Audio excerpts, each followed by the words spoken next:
God said a good man will leave an inheritance for his kids. Kids. So that means God is focused on the future. You feel me? Like, it ain't just about you. You ain't getting money and living a great life just for you, right? It's for an inheritance for your kids. Yeah.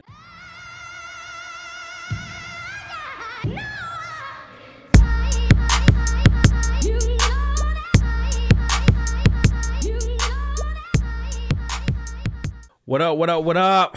We back. It's Freewenow. Till it's backwards. Yes, Sirski. Hey, listen. Back with a great edition for you today. Doing another Bible study, right? Chapter 6, 7, and 8. And like we said, right? We're doing this because we really feel like the Bible is still relevant. There's a lot of great lessons and guidelines that you can learn from it. And a lot of people think that it's about religion. Oh, you can't do this. Oh, you can't do that. Oh, you need to wear alligator shoes and a pinstripe suit and sit on the first row and have a big hat on. Sunday's you know best. what I mean? Sunday's best. Catch a handkerchief and hallelujah, right? It's not about that, right? The Bible, in my opinion, it's about just life lessons and learning from other people's stories and God's word to live your life better. We want to see results. What you got for the people? Hey, man, I always got to start it off with a little quote. All right, talk to me. When you focus on what's missing, you'll forget about what's there. Don't allow your lack to become your most abundant thought, but allow your abundance to erase your obsession with what you lack. Don't let your lack become your most abundant thought. That's deep. Yeah. That's deep. Gotta start them off right. Gotta start them off right. You know what I'm saying? We in the school zone. Gotta drive slow. Down. So basically, from what I got from it, he was like, let your abundance be your most abundant thought. Don't let your lack be your most abundant thought. Yes, most definitely. Make your abundance. You get it. All right, so boom, chapter 6, 7, and 8, right? So we're going to go through chapter 6, 7, and 8. We skipped 5 because 5 was mostly just talking about the lineage. Yeah. Right? So if you can go read Genesis chapter 5, it's just talking about who came from where, how long they lived, right? Like who had this son and that son and all this jazz, right? Them names are crazy. Crazy Very work. hard to pronounce. Crazy work. So we're going to spare y'all, right? So go read Genesis chapter 5 on your own. All right, so Genesis chapter 6. All right, so Genesis chapter 6, right, was mostly about, Noah, right? Preparing for the flood, okay? And why the flood even happened. And we'll get into all of that and, why God even chose Noah, to be the people that survived it, the surviving family. So what are some things, bro, that stuck out to you through this chapter, you know what I'm saying, that you want to focus on? One of the big things, and it comes in verse 5 in chapter 6, and it says, and God saw that the wickedness of man was great in the earth, and that every imagination of the thoughts of his heart was only evil continually. So I got from that, we take pure intentions and destroy them with selfish agendas. We take pure intentions and destroy them with selfish agendas. He said that every imagination of man's heart was evil continually. So it seemed there was nothing that we were trying to do to build. There was nothing that we were trying to do to help other individuals. What we were trying to do was have our own selfish agendas and destroy what we were putting out into this world, right? And the way I attribute that is that we take our provisions, the things that we set up to help people be better, and we turn them into perversions. So we take our provisions and turn them into perversions. And I can put this on like one of the even simplest tips for y'all. Imagine when a company just starts up, right? Whether it's a small chain, whether it's a small clothing line, right? It seems like the fabric is a little bit better, right? The food tastes just a little bit more delicious. But as it gets bigger, they forget about the quality and they focus so much on the quantity, right? They forget about the reason that they started the company. They forget about the reason that they put this brand out, and they no longer care about the type of quality they want. They're only money chasing at this point, right? And don't get me wrong, there is nothing wrong with wanting more money. There's nothing wrong with putting your gifts out there and trying to get something in return that quantifies as money, right? But when you start to sacrifice the quality of what you're doing and turn it into just the chase for things and take advantage of people, that's when you're starting to destroy the purity. That's when the intentions of your imagination become evil, right? You no longer focused on, hey, why was I put in this sense in the first place? Why was I put on this earth to do this thing in the first place?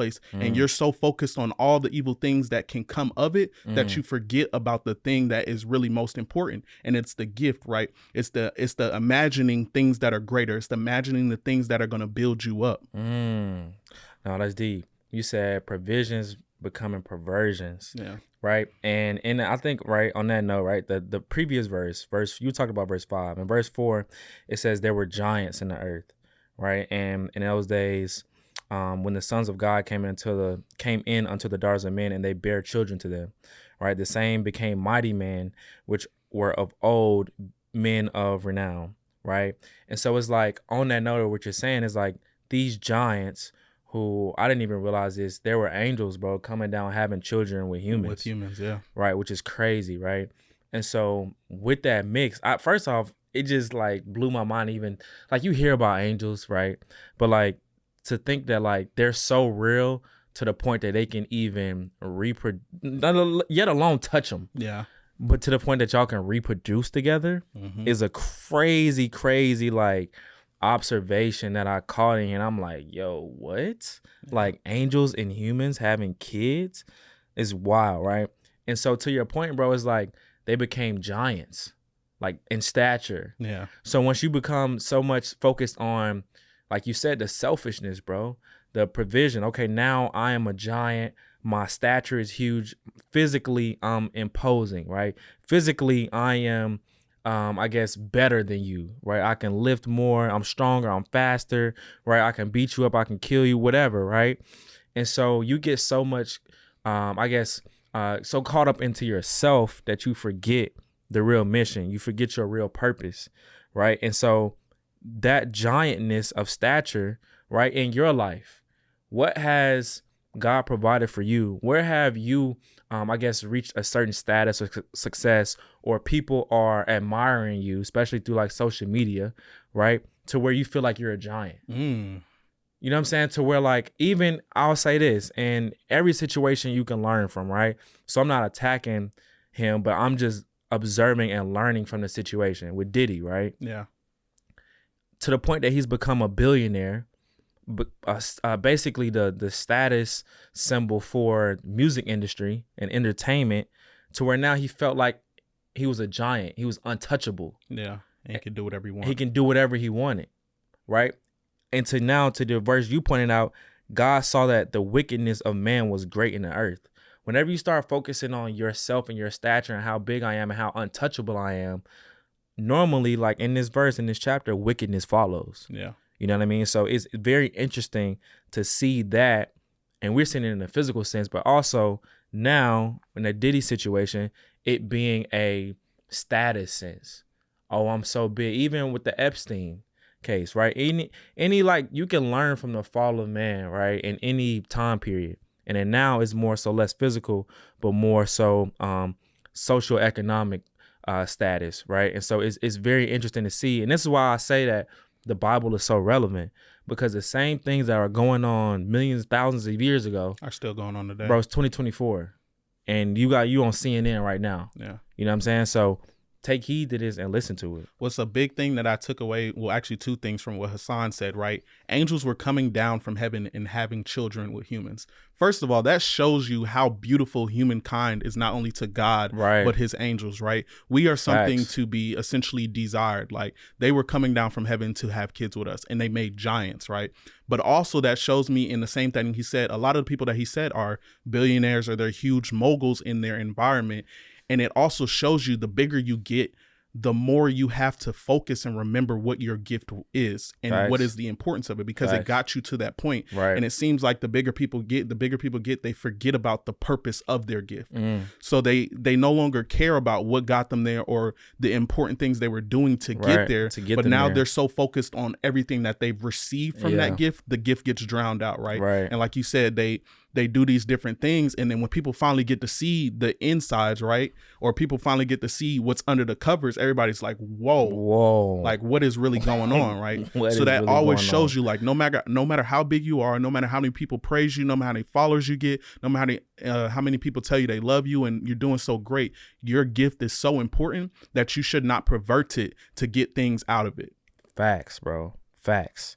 The next theme that I noticed, bro, in this chapter is that we say a lot of times the devil is in the details. Yeah. Right? That's like a common, phrase and nomenclature that people say. hey, the devil's in the details. You got to be in the details. Mm-hmm. The devil's in the details. Make sure you do that. The devil's in the details, basically saying if you're not in the details, then the devil going to show up, right? If you're not in the details, then he's going to come back to bite you. Yeah. If you're not focused on the details are the things that's going to break whatever you're trying to build. Because the devil knows the word. You know what I'm saying? So with that, right, I think we have to establish in that saying, what are we really saying? Yeah. For the devil to be in the details, that means that God's in the details. Yeah. You know what I mean? So the devil is not going to show up nowhere that God isn't. He can only pervert what God already created. Yes. So what I'm seeing is like, okay, cool. They're making this ark, right? Well, Noah's building the ark, and God just didn't say, hey, yo, go build an ark and make sure everybody get in it, and then I'm going to flood it, and then y'all be all right. Like, there were specific instructions on how long it was supposed to be, how wide it was supposed to be, how tall, how many levels, right? What type of animals that were supposed to go in there, the male, and you know what I'm saying? Like, it's very specific what type of window and where to put it and how tall the window should be, where it should look from, you know what I mean? If it was a dirty beast or if it was a clean beast, right? Like, it's very specific, right? And so, it says, verse 15, Genesis 6:15, and this is the fashion which thou shalt make of it. The length of the ark shall be 300 cubits, which was 450 feet. The breadth of it, 50 cubits, which was 74 feet. And the height, 30 cubits, 74 feet. Right? 16 goes on to say the same thing about the door, the window, how many stories it's supposed to have, right? So it's showing me that the details matter. Yeah. Right? In your life, the details, you can't just go on and say, hey, whatever happens, it'll happen. You know what I mean? Like, it's interesting to me, right? Like, if I don't get a haircut, my hair is going to grow wildly, right? If I don't cut my grass, the grass just doesn't like stay beautiful. Yeah. You know what I mean? Like, weeds are eventually going to come up, right? Like, if I don't sweep, it's amazing, bro. If I don't sweep in my house, it gets dirty. Bro, dust, I don't get it. I don't understand how dust just pops up out of nowhere. like my grandma came to my house this weekend, and I swept before they came because I know how my grandma is. I'm thinking I'm cleaning, good right? to go. I'm good to go, bro. By the time they get there, she's still like, well, you got to dust, and it just shows you, bro, that like, what my point is that like, the details matter, and you can't just leave things unattended. Yeah. You can't just say, oh, I'll just see what happens, because everything just moves to chaos. That's just the way of the world. It just moves to chaos. Yeah. If there's not intention behind doing something for a reason and having a scope and boundaries and a specific instructions of the way you want something to look, it's naturally just gonna move to chaos, bro. Yeah. Like, if you don't take care of a building, if you don't on a ship, if you don't clean the ship, don't go on the outside, paint it, do it. Like, if we don't work on the engines are going to mess up. Yeah. You know what I'm saying? So what I'm saying is that in this situation, intention and details that matters in your life. Yeah. Right? You can't just go through life expecting nothing to happen to you if you're not living on purpose. You know what's crazy? I picked that same verse as one of the things that I was going to go through. It's like, literally, you started saying it. I was like, dang, he took my quote. Nah, but with that same verse, like you said in verse 15, I'll just repeat it. And in this fashion, which thou shalt make of it.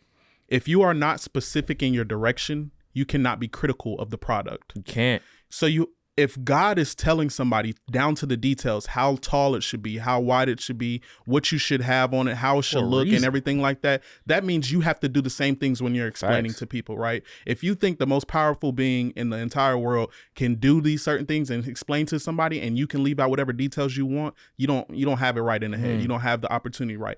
And I'm just saying it's down to the details, like he said, in your life, right? As a leader, you have to be specific with the things that you tell people that are following you to do, right? Facts. You don't sit here and say, hey, I need y'all to go around back and come through the door. You say, hey, you make a right on this street, you make a left on this street. When you get to this rock, you slow down. When you get to this river, you speed up, right? And it's a police car to be over there in the cut. Exactly. So you might want to slow down when you get there, because they're going to try to get you. They got me last time. You got to be specific, right? Because so many people have this almost feel like other people can read their mind, right? They'll tell you to do something, and then when it's not done correctly, all they're doing is pointing out the deficiencies in it, and they're saying, well, you didn't get my vision right, or you didn't make this color the right way I wait. But that's because the person was not specific on how they told you to create these things. A lot of times you don't have the capacity to create everything that you want, right? But you bring in other individuals to help you make that picture beautiful, or help you to make that building, or whatever it is in your life, right? So if you're going to be the leader of that group, if you're going to be the leader of this gift, or you're going to be the leader of this building, or whatever it is that's coming in your life, you have to be able to explain to people exactly how they're going to do it, so that when it comes to it, there is no ambiguity. There is no reason for their interpretation. That's why when we read the Bible, we don't sit here and try to interpret it in a way that isn't the way it's meant to be interpreted, right? We read its entirety. We read its entirety. We study. We go back. We do it over again, because we want to get exactly what God is saying is correct. No, facts. So if I'm going to do that with the Bible, then I need to give that same type of attention, and I need to give that same type of detail to the things that I tell other people to do in their lives. Absolutely, bro. I think you brought up a good point, bro. Great leadership takes great communication. Great communication. If you want your household, in a sense, men, if we want our household to look a certain way, if we want our wife to act a certain way, and want our kids to act a certain way, whatever it is, right? You got a business. You want your business to go a certain system. You in the military. You want your department, your division to run a certain way. It takes great communication. Like, and the more I realize, the more I tweeted this the other day, right? Or threaded it, right? Whatever you're using now, right? Is that the more I understand God, the more I understand the things God created. Mm-hmm. So the more I understand the creator, the more I understand Steve Jobs, the more I understand Tim Cook, the more I understand the iPhone. Yeah. You know what I'm saying? The more I understand whoever created something, the more I'm going to understand the product that they created. If we got a product, and this podcast, if you understand me and Keith to the utmost degree, the things that we're saying and the product that we're producing and what we're talking on the podcast is going to sink in a little deeper, and you're going to be able to get what we're saying more. It's that personal connection. That personal connection. So the more I understand God, right, the more I understand the universe. The more I understand God, the more I understand people. The more I understand God, the more I understand animals and the beasts. Yeah. The more I understand God, the more I understand the solar system, the sun. Like, the more I understand God, the more I understand everything that he created, right? And so my point is that when you understand the creator, now you can understand the things that he created. So now I can understand that communication is huge. Yeah. I can understand if I want to be a leader, if I want to model my life or we always talk about this, right? They got it on social media everywhere. What does a woman of God mean? Mm-hmm. What does a man of God mean? Oh, well, a man provides and protects, and then a woman is a nurturer, and she's a multiplier, and she's in her divine femininity, right? Cool. But like, the more I understand God, and I understand how, like you say all the time, we're supposed to be that reflection of him. Mm-hmm. If I'm a reflection of God, I'm saying that God is a great communicator. Very good. He is very specific. Mm-hmm. So now I'm like, all right, cool. I got that in my back pocket now. Yeah. Every day I need to be working on my communication. Every day I need to be reading something or getting another vocabulary word or watching other great communicators on YouTube or speeches or whatever, so I can make sure that I can pattern and model my behavior after them. Yeah. You feel me? Which is very important. And I would even say this, like, in the military, right? There's this process we have. It's called the PBED process, right? We plan, brief, execute, then debrief, right? And every single debrief we have, one of the biggest things that's brought up is communication. Right. Well, we had a lapse of communication here. Well, I wasn't clear on this process before we started it, right?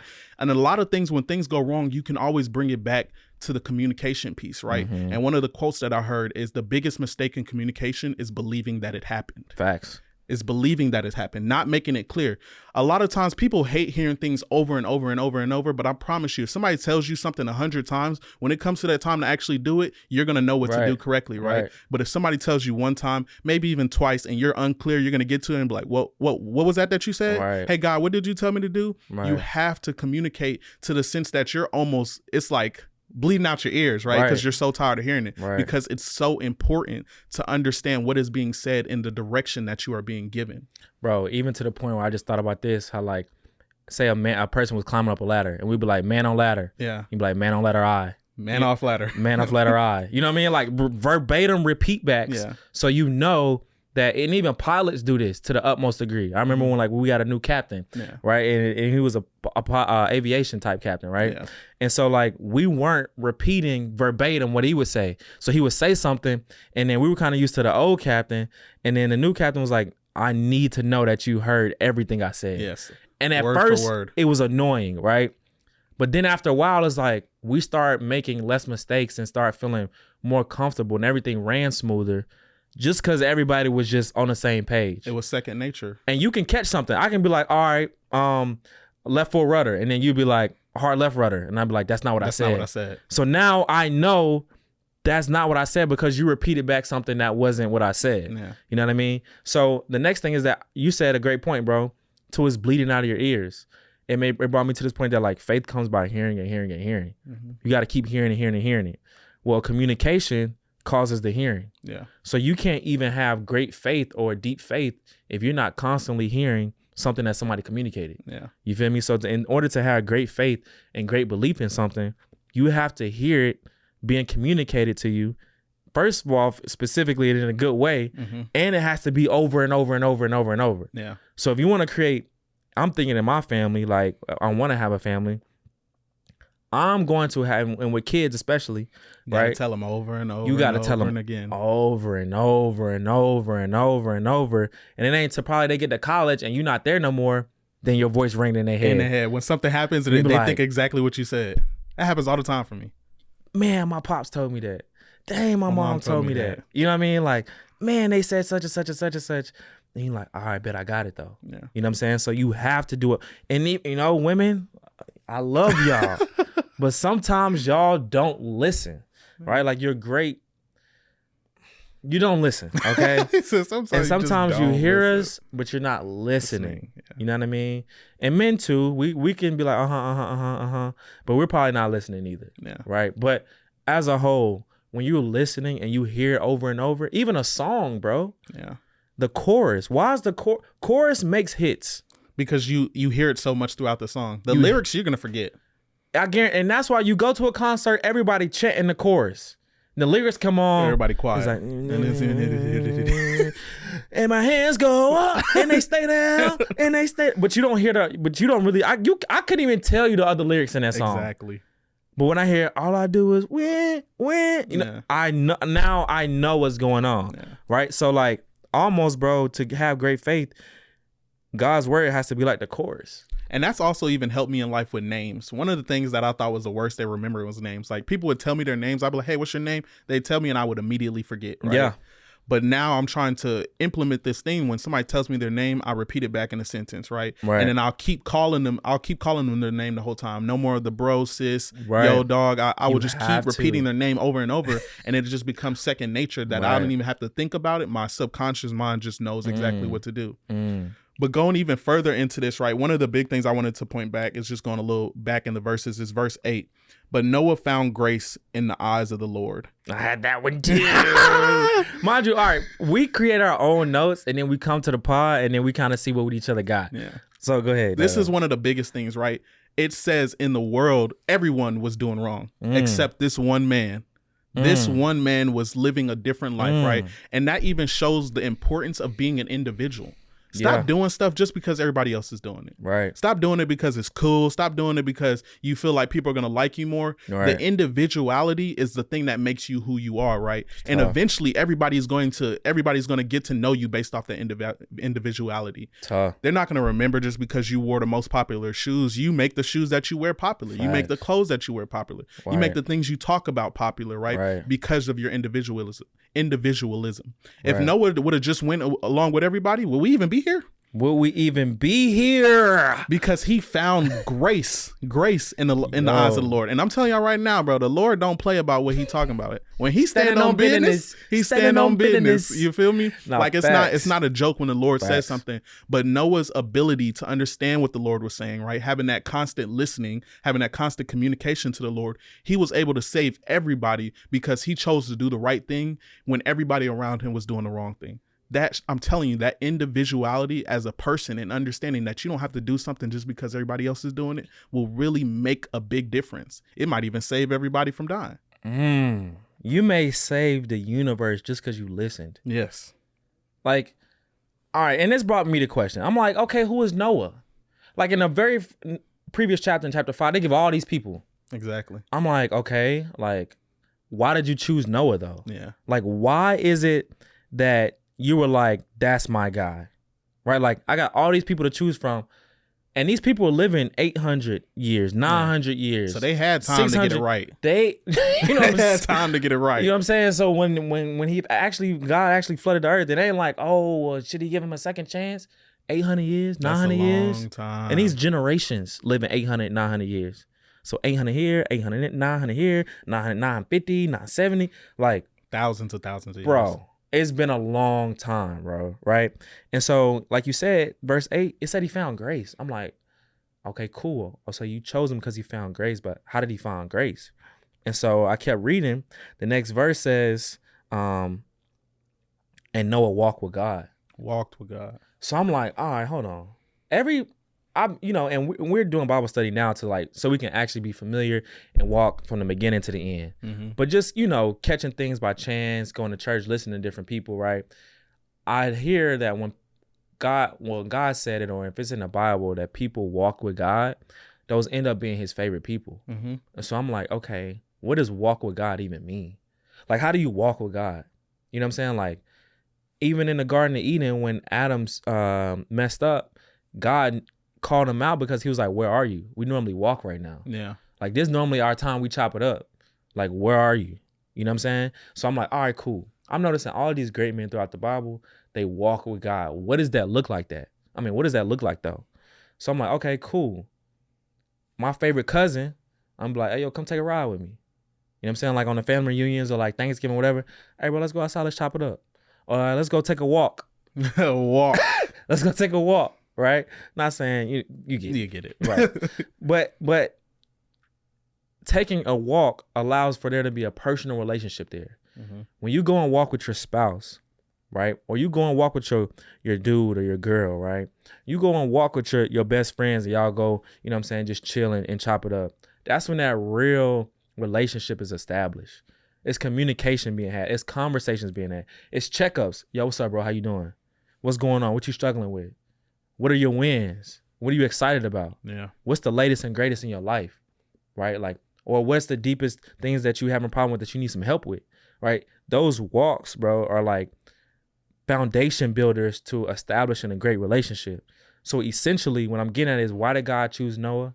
How did he find grace? It's because he made an intentional decision to have a personal relationship with God. Mm-hmm. Right? Like, if you want to have grace with God, if you want to have favor with God, if you want to be one of God's favorites, that he chooses you, especially in the society that we in right now where things is going crazy, the weather acting up. I'm in SoCal and it's raining and it's cold, bro, and it's April tomorrow.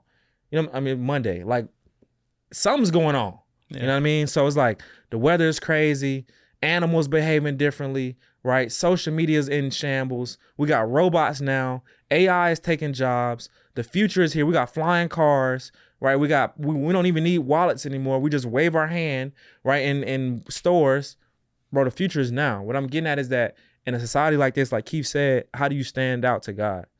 You got to have that personal relationship. And you're not going to be perfect. Yeah. But you got to have one. And one of the biggest things is even one of the simplest terms in that walk with God sense, right? When you're walking with somebody, especially when you're walking with God, you're in step, right? You're not walking faster than he is, right? Trying to create your own destiny, trying to get far ahead and then get to a stoplight like, dang, do I turn left or right? Now I got to wait for God to catch up. God to catch up to me so I know if I go left or right, right? You're not walking too slow and trying to constantly keep up with him. And you're not even thinking about walking in step with him. You just are, because you're taking that time to get to know who God is, right? You're taking that time to understand what he wants out of you. So you're not even thinking about it. You're just walking in step with him, right? When he takes a left, you know that you have to take a left. When he takes a right, you know how to take a right. But you're not either constantly trying to look back like, hey, God, what do I do up here? Or you're not constantly like, hey, God, slow down. You're in step with him. Right. That walking with him is so important. And I even think about the times that I take a walk, right? When you're driving your car, you don't visualize all the things around you, missing right? Stuff. You're missing so much stuff. The trees are passing you by, the buildings, all these different sites, right? You're kind of so focused on the road.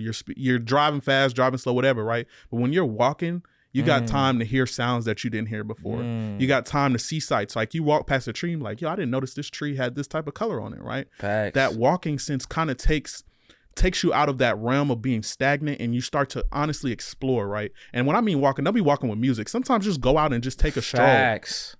Go out and take a stroll, and you're going to realize all the things that you used to look over may be some of the most beautiful things that you've ever seen in your life. Nah, that's real. That's real talk. That's deep. And so the next thing is that in that same verse, it says, but Noah found grace in the eyes of the Lord. These are the generations of Noah. Noah was a just man in verse 9 and perfect in his generations. So I'm like, okay, God, you said that we're not perfect. How is he perfect in his generations? And then how do you become perfect as a person? Not only that, how are you perfect in your generations when you're no longer here? Like, that stood out. I'm like, okay, he's perfect. That seems like hypocritical. And then 2, how are you perfect and the people that come after you not even here anymore? You know what I'm saying? So I clicked on the word perfect, right? And so the word perfect means your entirety, morally, integrity, truth, right? So it doesn't mean perfect in the sense of I don't make mistakes. It means perfect in the sense of my integrity is perfect. Yeah. My character is perfect. Like the inside of the crux, the foundation of who I am is centered around the truth, right? And so that's how he was perfect. The next thing is, how do you do that for your generations? It means that not only was Noah walking with God and learning from God and living his life like that, he was instilling that in his kids. Yes. You feel me? So like, how do you become perfect in your generations? You walk with God, right? Which will give you grace with God, right? You're not perfect in the sense that you don't make mistakes.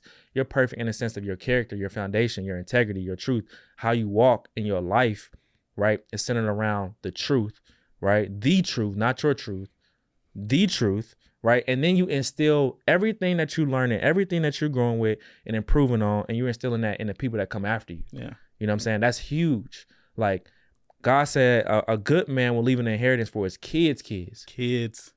So that means God is focused on the future. You feel me? Like, it ain't just about you. You ain't getting money and living a great life just for you, right? It's for an inheritance for your kids. Yeah. Right? So these generations matter. And if you want to be a great man, if you want to be a man that has grace and find favor until God will use you to save the universe, you got to walk with him and have that same intentionality in the people that's coming after you. Fathers are important. And with that note, I do got to jump ahead to chapter 7, right? Okay. Because there's a verse in there that I was looking at and said, "And the Lord said unto Noah, Come thou and all thy house into the ark, for thee I have seen righteous before me in this generation."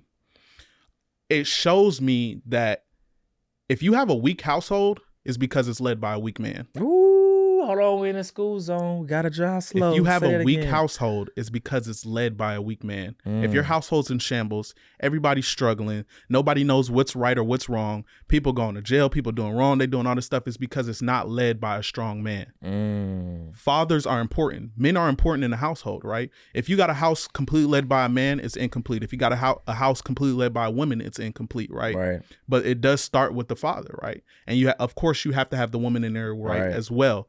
But it shows the importance of a man, and that means the man has to walk with God. He needs to know right and wrong, right? So he can teach the generations what is right or what's wrong, right? Because you see a lot of times that kids that do a lot of wrong may have been missing their father in their life, right? And it even goes down to the simplest of terms, whether it's animals, whether it's humans, no matter what. If you got kids running around doing wrong, the father sometimes don't even got to say nothing. He got to hit you with one of these. Cool. And you like, all right, chill, pops. Or he hit you with an A.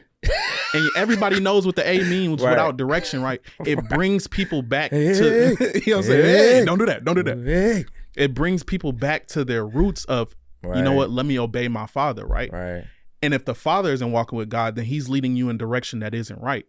So you have to understand, bro, it starts with the man in the household. And if your household weak, you need to re-verify the man that's leading it. Facts. And so the last thing, right, to end chapter 6, right? It says, verse 22, "Thus did Noah, according to all that God had commanded him, so did he." Read that again. Verse 22, same deep. "Thus did Noah, according to all that God commanded him, so did he." So in this chapter, it's listing off everything God's saying. Okay, bring 2 of this. Bring it in the ark. I want the male and female, right? I want fowls. I want the cattle of their kind. I want every creeping thing. Okay, I want 2 of the same sort. Keep them alive, right? Okay, it needs to be this. Boom, boom, boom, boom, boom. The whole checklist, right? And then afterwards it says, "Thus did Noah, according to all that God commanded him, so did he." Imagine you having to build a boat, a ship, flood, because God told you he's going to flood the earth. Never heard it before. Never seen rain before, right? Nobody else even has these instructions. Everybody's in chaos around you. It's on you. It's on you to do this and be diligent to do it. Mind you, it took years to build this ship. It wasn't just like, oh, I got it in 6 months. Yeah. We ain't have cranes and boats and all this other stuff, right? Like, it took decades to build this, right? And you still follow every instruction to the T. Yeah. Like, if I don't know you, I'm not listening to you. Yeah. That means that he had to have the utmost relationship with God to where he was like, yo, I trust you. I don't even know what rain is. From that point, rain had never came from the sky before, right? Like how plants would grow and everything, it would come up from the ground like dew, right? You ever heard like morning dew, right? That's how everything was, watered, right? So imagine never having doing all this stuff that you ain't never even heard or seen before. Yet and still, he said, yep, thus did Noah. After all that God commanded him, so did he. So what in your life, if he can build an ark to the T, save his whole lineage in the world over something he had never seen before, right? Walking by faith and not by sight. In your life, what has God been telling you to do, but you won't do it because, oh, my parents didn't do it. Oh, I've never seen it be done before. Oh, well, people of my race and gender have never done this before. Oh, I live in a region where we don't really have technology. Or my parents didn't provide me the best life. Or I didn't even have parents. Or, coming from the hood. Or I was a privileged child. I don't know what struggle is like. How am I supposed to do it? How am I supposed to communicate this message to people that look like me or don't look like me, right? I didn't go to college. I was an entrepreneur. Or I've been to jail. Like, what in your life has God been telling you to act on that you haven't been acting on because, you can't see it right now? Mm-hmm. Like, what in your life has God been telling you to do? This is the thing that I don't understand. I'm baffled by. A lot of times people are like, well, I don't really know what to do. Or like, sometimes I think that, like, honestly, I think that's kind of cow manure. Manure. I think everybody knows what they should be doing. If you really took the time to assess your life and be like, yo, I want to go here, but I'm here. What do I need to do to get there? I guarantee you, if you were honest and took an honest look at yourself in the mirror, you would know the steps that you need to take. Now, actually taking action on those steps is a whole different story and a whole different podcast. Yeah. We ain't got time right now. But like, I think everybody knows if you don't know, if you took the time to actually take an accurate assessment of your life, you would know what you need to do. Yeah. And if you allow God to enter your life, God would tell you what you need to do. Yeah. And would you act on it? I don't know, but I know this guy named Noah thousands of years ago. The world flooded, and he had never seen any of that stuff before, and he acted on it. And he made it happen. One thing too, right? The type of conviction that you have to have and belief in the Lord to convince other people about the directions that you got is crazy. And that's how you need to look at your dreams too. Just a little side note. That's how you need to do your dreams. Facts. The type of conviction, because everybody's not going to believe it. And that's the next thing, bro. So it tells me a couple things, right?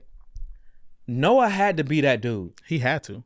For y'all to listen to him the way he, like, even your kids or your parents, whatever, it's always, sometimes those are people that keep it real with you the most and be like, bro, what are you talking about? Yeah. So for them to hop and help him build it and get on there and believe him, that lets you know that he had the respect of the whole of his community and the people that his family, really. Yeah. Right? Like, he was that dude. He had to be. He was that dude. Because why else would you listen to me? That also brings me back to that video you sent me from Myron Golden, right? Shout out Myron Golden. Got to get you on the podcast. Gotta have you on the pod. But he said in part of the video, he said, I don't want my kids looking up to drug dealers and rappers. I want them looking up to me. I'm gonna get rich. I'm gonna do it. So, like, as Hasan is saying, you can't just be blabbing off stuff without having the work put in yourself, right? Facts. They wouldn't have believed him if he was always giving them cow manure. If he was always doing wrong and telling them to do right, they wouldn't have believed him. They wouldn't have built the ark with him, right? But he was so much of that dude that even if somebody on the outside would have came and said, "Hey, that's not right. That's not going to happen," they would have trumped all their words because they believed so far into. They believed so much in their father, right? You got to be that dude, and you got to believe you that dude, and you got to act like that dude. You got to walk like that dude. Right. You got to do everything. Right. Yeah. Nah. I man, to know that he had his family on board for rain, floods, and to save the world, and they had never done that before, unless you know that he was modeling everything that we talking about. Yeah. All that stuff that y'all see on Instagram, on Twitter, all these memes, all this stuff that you will see on these pages with quotes and poems and fancy this and fancy that, stuff that goes viral, right? All of these reels, being that dude, being that guy. A lot of women and men will be like, well, if my wife did this, or she was a woman like XYZ, I will follow them, or I would do this, or my man was X, I'll let him lead. Okay, we'll see. We'll see. We'll see. We'll see. We will see, right? Because Noah obviously did it, everything that y'all talking about, and his family followed him, and they got saved. Yeah. You know what I'm saying? But we also see there's also situations with Lot, right? And him coming out of Sodom and Gomorrah, and his wife went on board. She looked back and she turned to a pillar of salt. You know what I'm saying? So which one? Which one are you? Yeah. Chapter 6, man. Hey, a lot of great gems in chapter 6. I hope y'all got some gems and some nuggets so you can live your life and, you know, apply it to today, right now, to this. We want it to this day. We want it yesterday. You know what I'm talking about? Like, we hope that we give you something and we're helping to feed y'all spiritually to where it's like, okay, I got something in my life. I know my life is going to be better. Food for thought. You know what I'm saying? I know my life is going to be better because I heard them. Let me go listen to Freewenow because I'm tired of the way I'm living. Freewenow. Let me go listen to them because I know they're going to feed us and they're going to give us what we need because right now everybody else on some cow manure. Cow manure. You know what I'm saying? So what you got for the people, bro? Hey, man, always happy to be here, man. It's a great time and I wouldn't be anywhere else. Facts. And we said it before. You mentioned on your gifts and having conviction and believing in it when nobody else believed in it. Yeah. This is that for us. It is. Are we at 100 subscribers yet? Nah, not yet. Almost there. Are we almost there? Did you check on the way here? Yeah, I did. Okay. I'm almost there. All right. So, and we're treating 100 subscribers like we got 100K. we treat it like we got 100K. You know what I'm saying? But we're going to be diligent with the small, so we're going to be diligent with the big. When we say God is in the details, that's why the devil's in the details. So we're going to stay in the details. We're going to try to keep feeding y'all. I actually been doing notes now. I didn't used to do notes. I'm doing notes now. So we're putting in the work now. Notes are very important. You feel me? Like, I got to be diligent with the message and the information I'm giving y'all. And you can't freestyle everything. But yeah, man, as always, Freewenow. Till it's backwards. Yeah.